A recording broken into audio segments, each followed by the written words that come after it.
문을 읽겠습니다. 예수께서 그 하는 말을 곁에서 들으시고 회당장에게 이르시되 두려워하지 말고 믿기만 하라 하시고. 자, 오늘 말씀은 원래 5장 35절에서 43절까지의 말씀이 이게 회당장 야이로라는 사람의 그 12살 먹은 딸을 구원하신 이야기입니다. 이른바 달리다쿰이라 그래서 소녀야 일어나라. 아주 유명한 구절이죠. 전체는 제가 다 본문을 읽지 않았습니다만은 이제 다 죽어가는 회당장 야이로의 딸 때문에, 회당장 야이로는 굉장히 경건한 신앙인이었습니다. 그러나 그가 사랑하는 딸이 죽어가자 도저히 방법이 없다 보니 예수님을 청했습니다. 그래서 예수님께 딸을 좀 구해달라고 인편에 그렇게 요청을 넣었는데, 예수님께서는 쭉 군중들을 끌고 오시다가 심지어는 이제 그 중간에서 어떤 그 혈루병 걸려서 12년간 고생하던 그 여인의 치유를 이렇게 행했던 또 기적의 역사가 한번 일어났습니다. 그리고 나서 또 올라 그랬더니 이미 이 야이로의 딸이 죽었죠.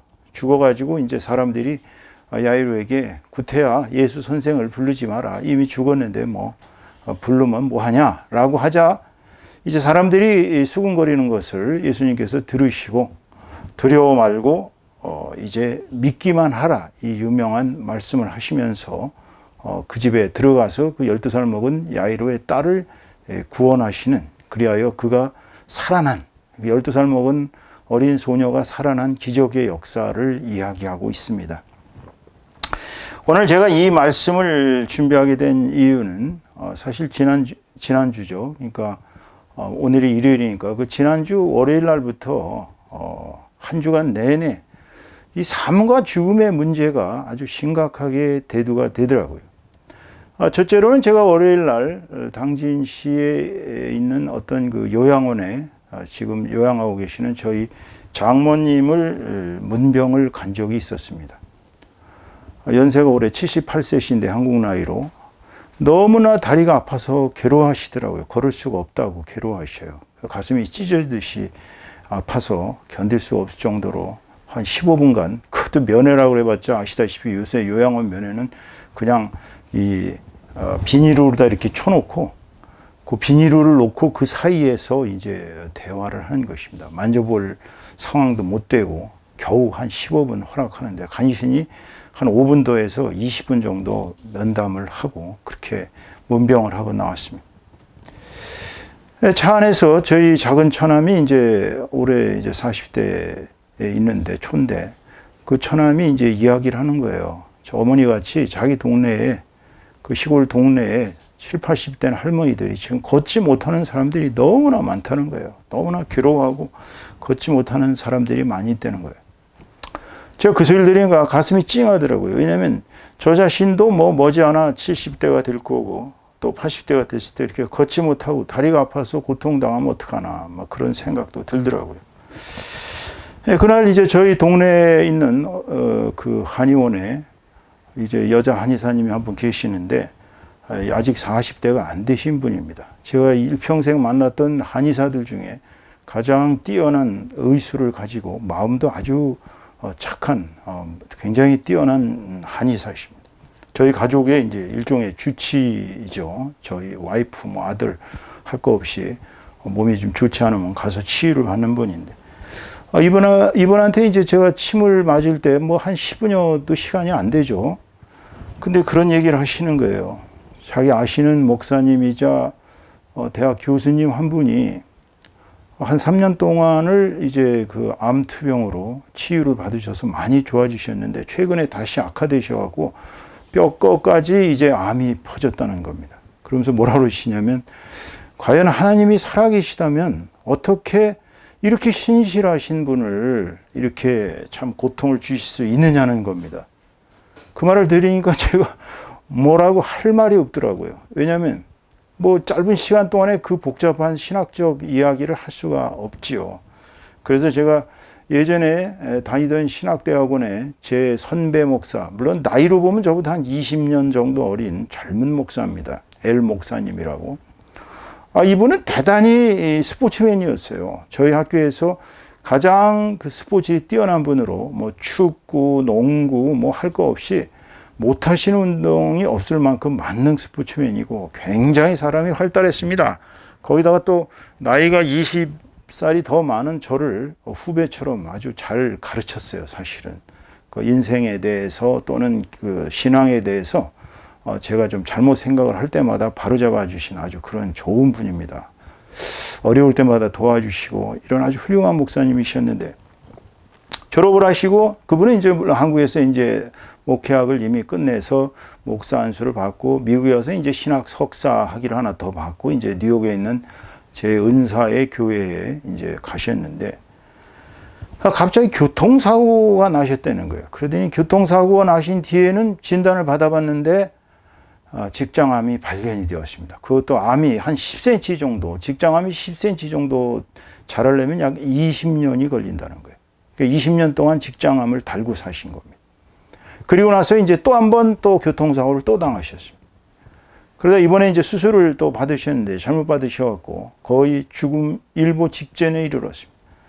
제가 그분이 거의 사망 일보 직전에 있다는 소식을 듣고 교회에서 장례식을 준비하고 있다는 얘기를 듣고 깜짝 놀라서 와이프하고 함께 그 계시는 병원으로 간 적이 있습니다.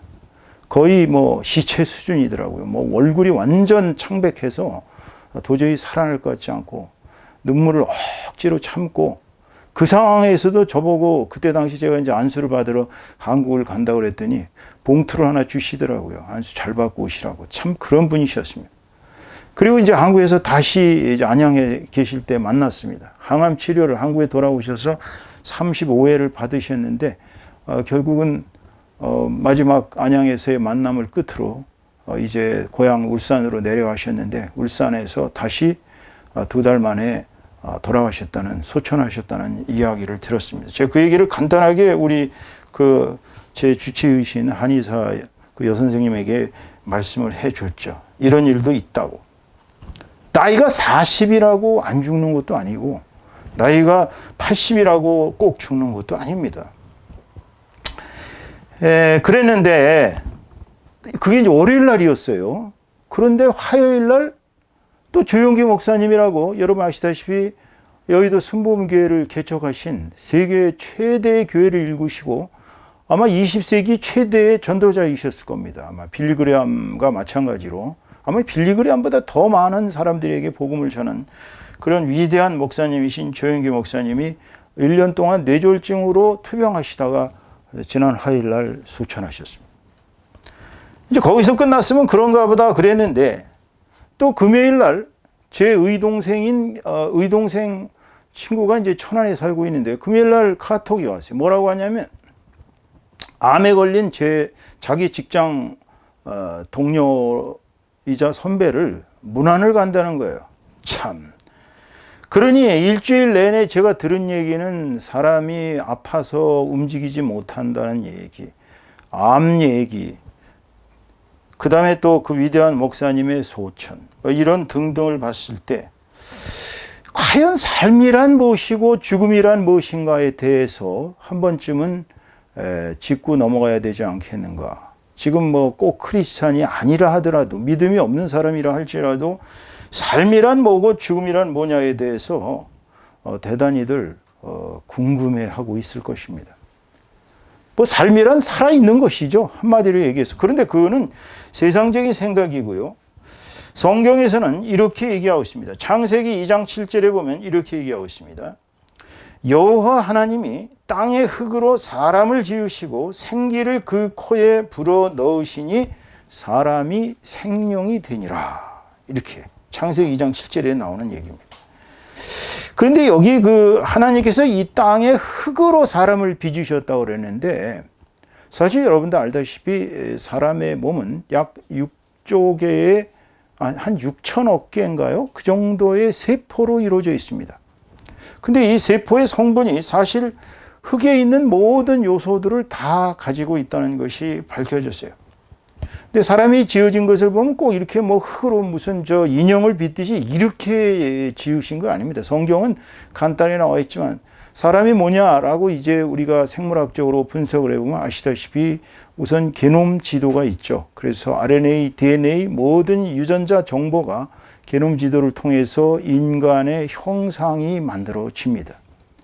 그 다음에 이제 대뇌가 먼저 생기죠. 그 다음에 이제 대뇌에서 명령을 해서 온몸의 각 기관, 오장육부와 각 기관을 만듭니다. 그 다음에 거기에 신경줄이 다 들어가게 되어 있습니다. 그 다음에 이제 골격이 생기죠. 근육이 생깁니다.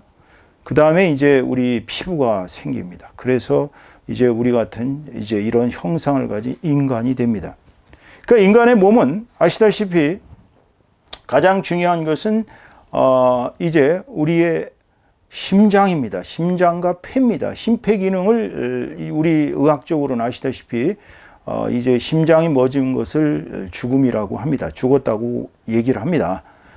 그러나 이제 요즘은 뇌사 상태에 빠져도 심장이 살아있으면 죽었다고 하질 않기 때문에 의학적으로, 법적으로 그래서 이제 뇌사 상태에 빠진 많은 분들이 병상에서 식물인간으로 지내는 것을 볼 수 있습니다. 그러니까 인간의 삶은 아시다시피 이렇게 생물학적으로 우리 몸의 각 기관이 정상적으로 작동이 되어서 이제 먹고 마시고 배설하고 이렇게 살아가는 의식이 있는 것을 산다고 합니다. 그런데 아시다시피 제일 중요한 것은 이제 우리 여기 배꼽 밑에 있는 단전의 기위해, 기해가 있습니다. 그 다음에 우리 두뇌에는 이제 뇌에는 뇌해가 있어요. 그러니까 뇌해라는 것은 아시다시피 뇌가 영적으로 모든 우리의 육신을 지배하는 아주 놀라운 기능을 하고 있다는 것을 나타냅니다. 이 두 개가 이제 아주 풍성한 사람, 그런 사람들은 건강하고 복되게 살죠. 그러나 영적으로 이미 뇌해가 막히거나 뇌해가 이상이 오거나 한 사람들은 오래 살지를 못합니다. 마찬가지죠.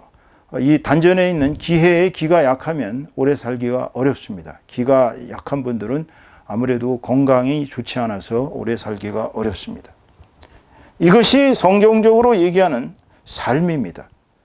그러나 삶은 근본적으로 얘기한다면 결국은 우리가 하나님께서 우리 코에 불어넣으신 그 호흡, 이게 생기예요. 그러니까 우리가 AI를 통해서 사람과 똑같은 모습을 만들 수는 있다고 합니다. 현대 과학이 얼마나 발전했는지 인간의 모습을 한 AI를 거의 똑같이 만들 수 있으나 단 한 가지 만들 수 없는 것, 그것은 바로 하나님이 우리 코에 불어넣으신 그분의 입김, 그분의 호흡입니다. 그러니까 우리는 하나님으로부터 입김을 받아서 우리 인간의 조상 아담이 이루어졌기 때문에 그 이후로부터 이어지는 우리 모든 인간들은 하나님의 호흡이 우리 속에 살아 숨쉬고 또 하나님을 향하여 그렇게 살아가고 있는 것입니다. 그러니까 쉽게 얘기하자면 살아있다는 것은 우리가 숨을 들이마시고 내뱉고 이 하나님의 호흡을 같이 할 때에 진정한 의미에서 살아있다고 하는 것입니다. 그렇다면 이제 죽음이란 무엇입니까? 죽음이라는 것은 성경적으로는 이렇게 말씀하고 있습니다. 창세기 2장 17절에 보면은요, 선악과를 먹는 날에는 너는 반드시 죽으리라. 그러니까 하나님께서 아담과 하와에게 그 낙원에 있는 모든 실과들, 심지어는 생명나무도 거기 있었습니다. 생명나무는 영생의 나무예요. 그 나무의 과실을 먹으면 영생한다는 것이죠. 그러니까 그 에덴 동산에는 모든 화려하고 아름답고 정말 인간이 영원토록 살 수 있는 그런 좋은 나무들을, 실과들을 많이 심으셨는데 단 동산 중앙에 있는 선악을 알게 하는 나무는 먹지 말라고 명령하셨어요. 그것이 선악과입니다. 그것을 먹는 날에는 필히 죽으리라, 이렇게 하나님께서 아담에게 말씀하셨습니다. 결과는 어떻게 됐죠? 그렇게 죽는다는 걸 알면서도 사단의 유혹에 넘어가서 하와는 그 실과를 따먹었습니다. 그때 생각이 뭐였죠? 보암직도 하고 먹음직도 하니, 또 그것을 먹고 하나님처럼 지혜가 밝아지는 것을 소망한 하와가 사단의 꾀에 넘어가서 그것을 먹고 눈이 밝아지고 자신이 벌거벗은 것을 알았습니다. 물론 자기 남편인 아담에게도 주었죠. 같이 먹고 둘은 타락해서 죽음에 이르게 됐습니다. 이것이 우리의 육신의 죽음을 이야기합니다. 또 하나님께서는 그들을 저주하시면서 창세기 3장 19절에서 이렇게 말씀하셨습니다. 너는 흙이니 흙으로 돌아갈 것이니라 하시니라. 사람은 죽으면 다 땅속으로 들어가서 흙으로 변합니다. 물론 뭐 4대지나 5대지나 6대지나 썩지 않는 뼈들도 있어요. 하지만 궁극적으로 인간은 다 흙으로 돌아갑니다. 이것이 육신의 죽음입니다. 그런데 문제는 이렇게 우리 육신이 죽으면 얼마나 간단하겠어요. 제가 예를 들어 예전에 이제 그런 생각을 해봤어요. 히틀러 같이 온갖 나쁜 짓을 하고 사람들을 수천만을 죽이고 완전 인류를 파멸에 이르게 한 그런 악인이, 자, 소련군이 쳐들어오니까 이제 그 벙커에서 자기 애인이었던 에바 브라운과 함께 권총으로 자살을 합니다. 권총으로 자살하고 끝났어요. 그럼 얼마나 간단해요. 여태까지 저질러둔 짓이 그냥 권총으로 꽝 하고서 의식이 없는 상태로 그냥 시체로 돌아가면 얼마나 좋겠습니까? 그러면 세상 사람들 이 세상에 살 때 탱자 마음껏 지 행복하게 하고 싶은 짓 다 하고 살다가 그냥 자살하면 끝나는 거 아니에요. 그럼 얼마나 좋겠어요. 근데 문제는 그게 그렇게 되지 않는다는 게 흠이죠. 사람이 죽고서 만약의 경우 그냥 시체가 썩어 문드러져서 구데기가 들끓고 그냥 그걸로 우리의 목숨이 끝난다면 얼마나 좋겠습니까? 근데 그게 안 된다는 거예요. 저는 제가 역대 우리 한국 대통령 중에 제일 좋아하는 분이 고 노무현 대통령입니다. 사실 그분을 매우 존경했어요. 왜냐하면 그 서민적인 풍모, 그 솔직한 심성, 너무 순수하고 깨끗하신 분이거든요. 또 국민들을 위한, 특히 가난하고 저소득층을 위한 그 혜택, 참 정말 복지에, 서구 유럽의 복지 사회를 꿈꿨던 그분이 하신 일이 너무나 많습니다. 지금까지도 우리들은 혜택을 받고 살고 있죠. 근데 그분이 이제 인생에서 제일 잘못한 것이 하나 있습니다. 뭐냐면 바로 기독교계 크리스천 미션 스쿨에서 체포를 금지시켰다는 거예요. 이건 하나님 보시기에 악한 행위죠. 잘 못하신 겁니다. 그거는 다른 건 다 잘하셨는지 몰라도. 두 번째로 그분이 유서를 남겼다고 그러는데 저는 그분의 죽음이 자살인지 타살인지 솔직히 얘기하면 믿어지지가 않습니다. 그러나 발견된 유서에 의하면 그분은 그렇게 얘기하셨더라고요. 어차피 우리가 우주에서 온, 자연에서 온 몸이니 결국 자연으로 우리가 돌아가는 거 아니냐. 마치 동양 사상의 그 기의 흐름, 기가 우리 몸에 들어와서 기가 뭉쳐서 인간이 되었다가 기가 흩어지니 그냥 다 죽음으로 돌아간 것이다. 잘못된 사생관을 가지고 계시더라고요. 그분이 그래도 명색이 천주교인입니다. 천주교에서 영세를 받으신 분이에요. 그런데도 믿음이 어떻게 잘못 배우셨는지 그런 잘못된 사생관을 갖고 계신 점에 대해서 제가 굉장히 유감으로 생각했습니다. 인간은 자연에서 왔다가 그냥 자연으로 이렇게 돌아가는 그런 물질적 존재가 아니기 때문에 문제인 것입니다. 그 증거가 어디 있습니까? 사후에 천국과 지옥이 있기 때문이에요. 만약에 사후에 천국과 지옥이 있다는 것을 그냥 교회의 목사가 뭐 자기네 교회의 성도들을 많이 끌고 오기 위해서 한마디로 꼬시기 위해서 겁줘가지고 그렇게 했다면 우리가 뭐 별로 믿을 거 없죠. 그런 거 뭐 그럴 수도 있어요. 워낙 목사들이 꼭 진실만을 말하는 건 아니니까 어떤 면에서는 매우 좀 음흉한 그러한 생각이라고 할 수도 있습니다. 잘못된 목사 얘기입니다. 이건 이단들. 그러나 우리가 성경에서 사후 천국과 지옥에 관한 얘기를 분명히 볼 수 있어요. 자, 마가복음 9장 43절에서 49절까지 말씀을 보면 주님께서, 예수 그리스도께서 이렇게 말씀하셨어요. 만일 네 손이 너를 범죄케 하거든 찍어버리라. 불구자로 영생에 들어가는 것이 두 손을 가지고 지옥 꺼지지 않는 불에 들어가는 것보다 나으리라. 만일 네 발이 너를 범죄케 하거든 찍어버리라. 쩔뚝바리로 영생에 들어가는 것이 두 발을 가지고 지옥에 던지우는 것보다 나으니라. 만일 네 눈이 너를 범죄케 하거든 빼어버리라. 한눈으로 하나님의 나라에 들어가는 것이 두 눈을 가지고 지옥에 던지우는 것보다 나으니라. 거기는 지옥입니다. 구더기도 죽지 않고 불도 꺼지지 아니하느니라.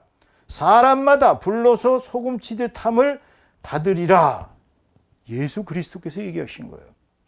예수 그리스도께서 그 당시에 사람들에게 나한테 와서 나한테 무슨 내가 만든 교회에 와서 나한테 헌금하고 나한테 이렇게 충성하며 살라 그렇게 말씀하신 적 한 번도 없어요.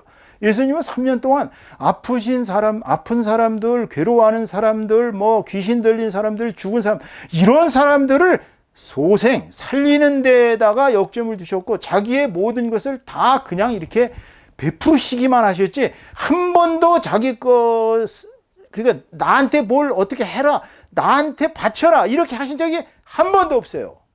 그러면 예수님이 뭐하러 거짓말을 하셨겠어요? 예수님께서는 다 보고 계시는 겁니다. 지금 천국과 지옥이 있다는 거, 지옥에 가면 사람들이 얼마나 고통을 당하는지를 잘 아시기 때문에 사람들을 구원하시기 위해서 이 땅에 오셔서 그 사람들에게 이런 경고를 하신 거예요. 지옥에 들어가지 말라고. 지옥에 들어가면 불이, 지금 우리가 프로판 가스에서 불이 그 시퍼런 불이 막 올라올 때 거기서 여러분 한번 생각해 보세요. 거기다가 프라이팬을 놓고 그 프라이팬 위에 벌레들을 놓으면 벌레들이 어떻게 되겠어요? 다 죽지 않겠어요? 근데 죽지도 않는단 말이에요. 우리 영혼이 가서 그렇게 고통을 당한다는 거예요. 이분 알렉산더라는 분은 세계 최고의 대학이라고 알려져 있는 하버드 대학의 뇌의학 및 신경외과 의사이셨습니다. 이분이 어떤 분이냐면요, 150편의 논문을 세계 최고의 공인된 학술지에 기고하신 분이에요. 또 200여 회의 의학 컨퍼런스, 즉 뇌의학 및 신경외과 컨퍼런스에 참여하셔서 왕성히 발표하셨던 한마디로 세계 최고의 뇌의학 전문가입니다.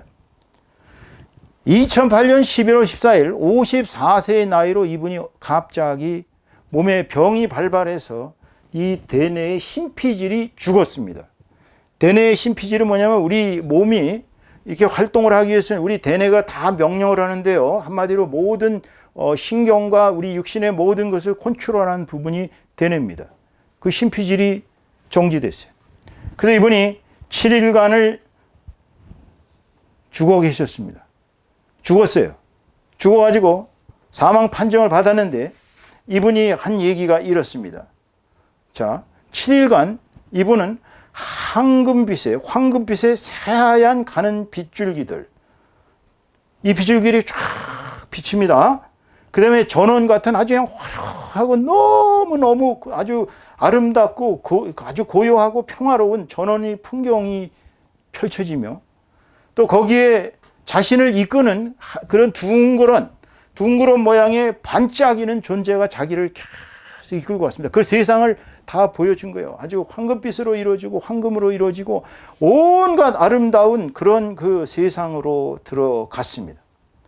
이분은 보통 임사 체험자들, 그러니까 우리가 보통 이제 임사 체험이라는 게 뭐냐면은 죽어가지고 한마디로 얘기해서 우리 뇌의 의식에 있는 어떤 것이 옛날에 들었던 얘기 이런 것을 좀 이렇게 다시 연상을 하는 것이 뇌사 임시 체험인데 이분은 그 정도 수준을 넘어섰어요. 확실히 죽었던 것입니다.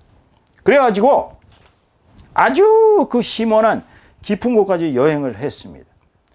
그 결국은 이 중심 근원, 즉 더 코어에서 표현할 수 없는 정말 너무나 평화롭고 너무나 행복한 사랑을 느끼셨던 겁니다.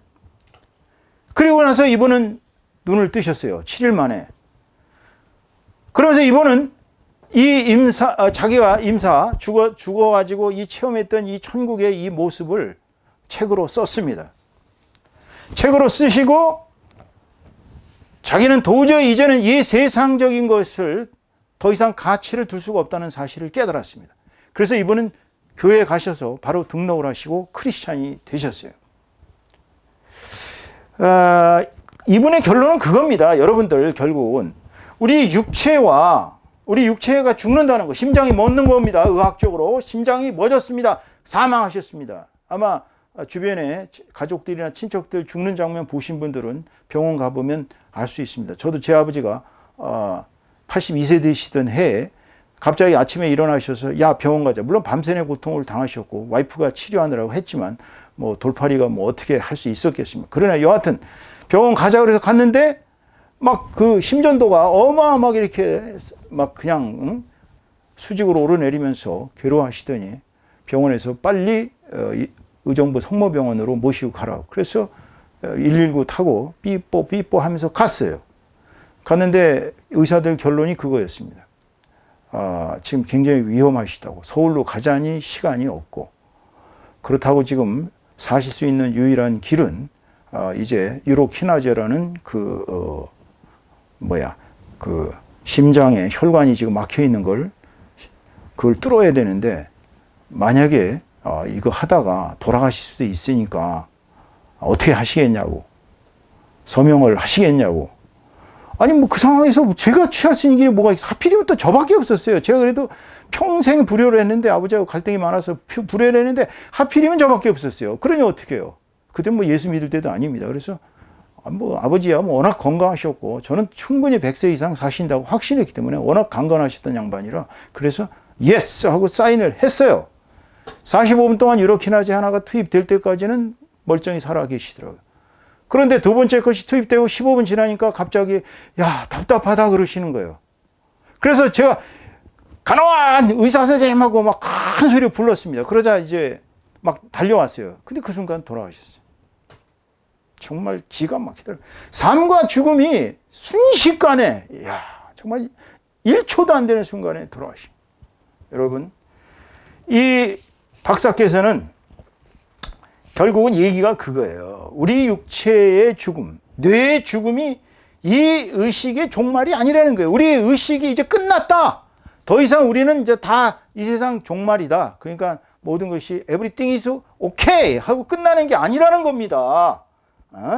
우리 인간의 체험은 의식은 살아서 우리가 영원히 무한을 넘어서는 우리의 육신의 그 무덤을 넘어서는 영원까지 계속된다는 거예요.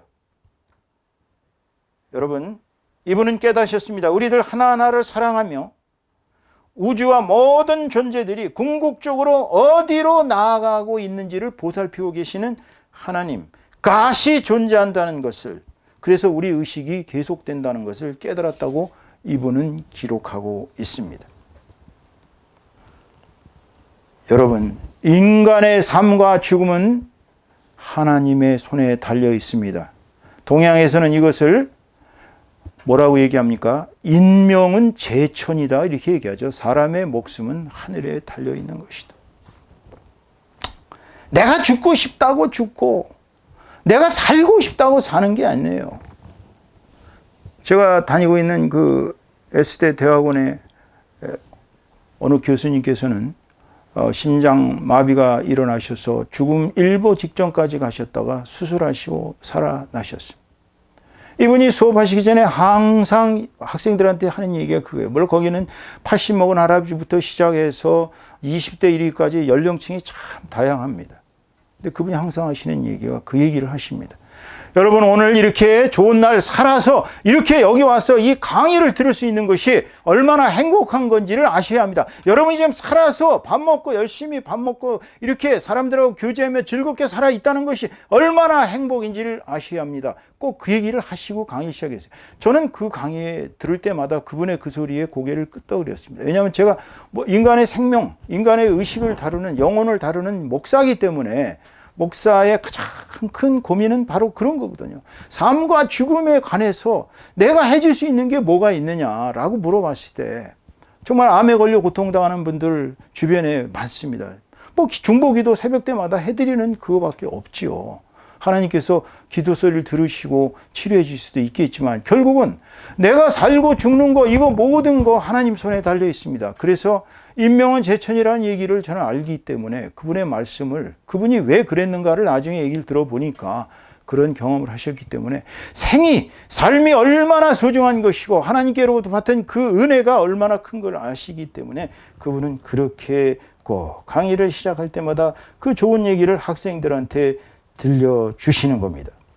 성서적으로 얘기하면 사무엘상 2장 6절에서 한나라는 그 아주 훌륭한 여성, 자기 아들을 하나님께 바쳐서, 물론 아들을 낳지 못해갖고 그 세컨드, 두 번째 와이프한테 가장 큰 모욕을 당하며 살았던 그 불쌍한 여인 한나는 자기 자식을 낳아주시면은 하나님께 바치겠다고 약속을 했고, 결국은 기도 끝에 그 약속이 이루어지자 그 첫 아들을 하나님께 바치고 그 이후로 많은 자식들을 낳게 된 그러한 훌륭한 여성입니다. 그 한나가 이렇게 얘기했습니다. 여호와는 죽이기도 하시고 살리기도 하시며 스올에 내리기도 하시고, 스올은 지옥입니다. 지옥에 내리기도 하시고 거기에서 올리기도 하시는도다. 그렇습니다. 하나님께서는 가난한 자를 들어서 부유한 자를 치십니다. 약한 자를 들어서 강한 자를 치시기도 하십니다. 하나님께서는 모든 것이 능하신 분이에요. 예수 그리스도께서 마가복음 10장 29절에서 이렇게 말씀하셨습니다. 참새 2마리가 한 아사리온에 팔리지 않느냐. 그러나 너희 아버지께서 허락하지 아니하시면 그 하나도 땅에 떨어지지 아니하니라.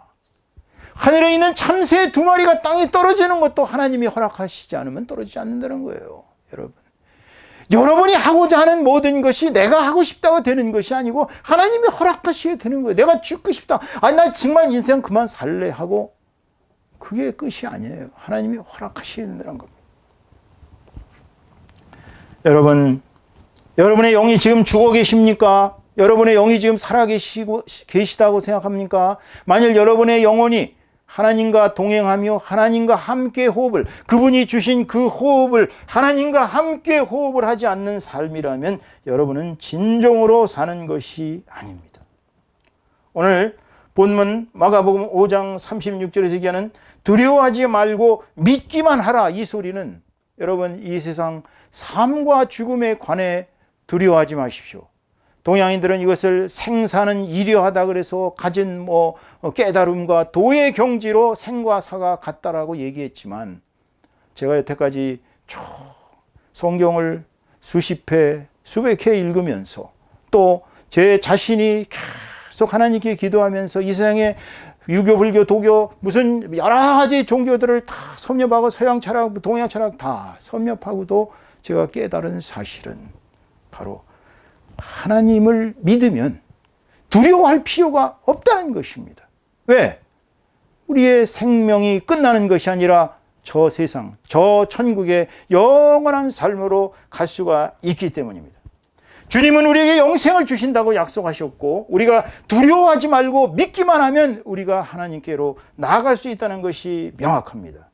오늘 설교의 결론을 맺습니다. 산다는 것은 우리의 육신과 영혼이 그저 생존하는 것이 아닙니다.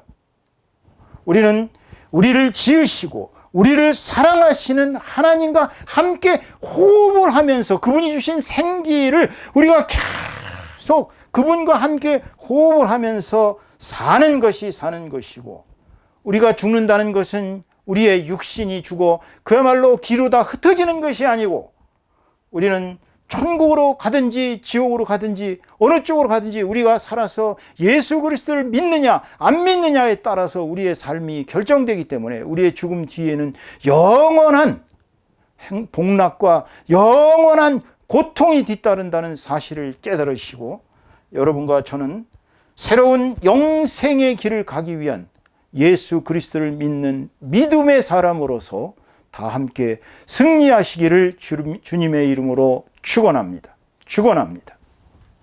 기도하시겠습니다.